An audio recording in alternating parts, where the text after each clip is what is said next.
Sir कल एक बड़ी बैठक थी, क्या एजेंडे थे और क्या निर्णय हुए बैठक में? कल जो है हमारी 2 बैठक हुई थी और उसमें हमारे क्षेत्रीय संगठन महामंत्री माननीय अजय जामवाल जी विशेष रूप से उपस्थित थे, डॉक्टर रमन सिंह जी उपस्थित थे, माननीय प्रदेश अध्यक्ष जी की अध्यक्षता में वो बैठक संपन्न हुई थी। सामान्य रूप से आगामी जो हमारी कार्य योजना है उसके संदर्भ में हम लोगों ने बातचीत किया, विचार विमर्श किया, सबके सुझाव आए। आने वाले 11 नवंबर को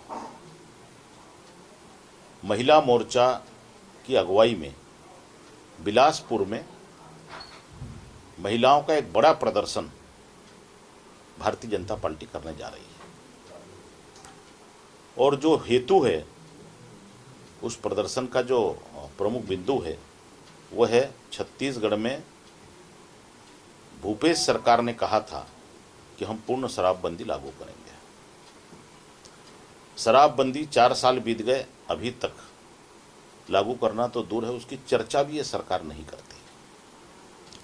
महिलाओं के ऊपर लगातार इस प्रदेश में अत्याचार, अनाचार, बलात्कार की घटनाएं, चेन स्कैनिंग की घटनाएं, बिगड़ती हुई जो कानून व्यवस्था है ये लगातार हो रहा है और भारतीय जनता पार्टी ने तय किया है कि प्रदेश की न्यायधानी बिलासपुर में 11 नवंबर को महिलाओं की एक बड़ी हुंकार रैली इस छत्तीसगढ़ सरकार के खिलाफ में करने जा रही है। ये मतदान समिति किस प्रकार की पूरी रणनीति होगी, कितने लोग रहेंगे समिति में?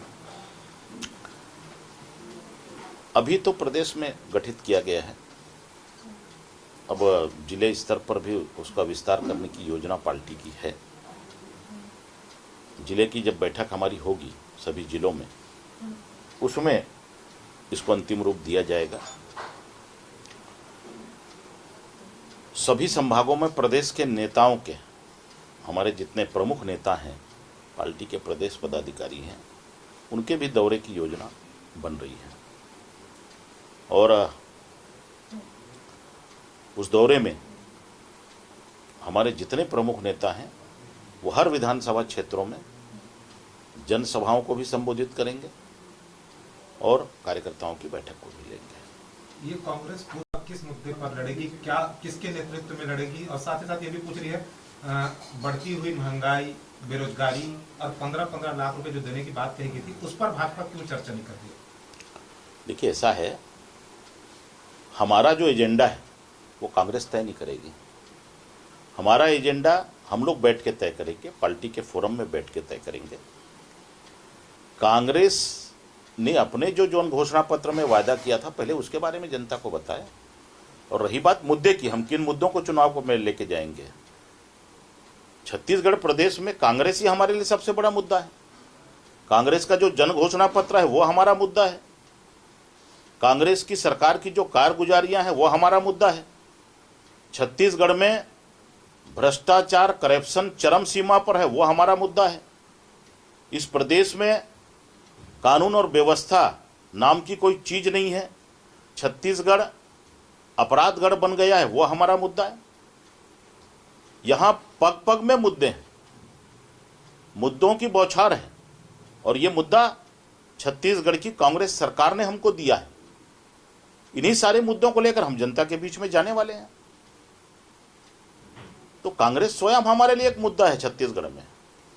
कांग्रेस अपने घर को देखे, जो जनता को वादा किया था वो पूरा करे।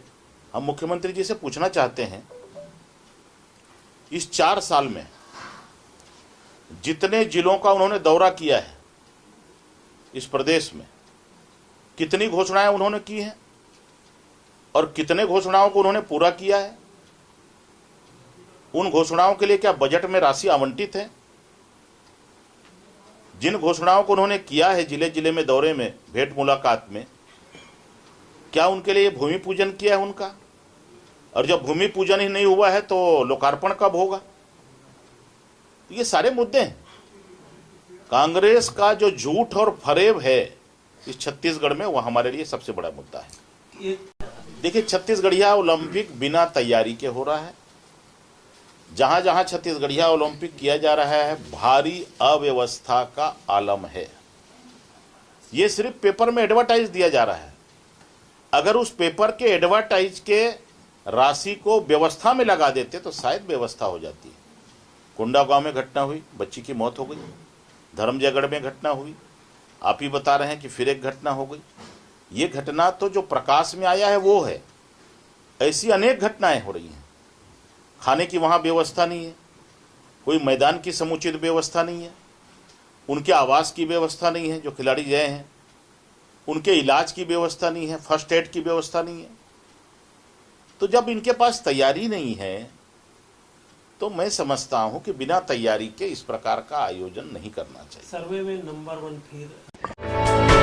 For more news updates, do subscribe, like, share and comment. Clipper 28.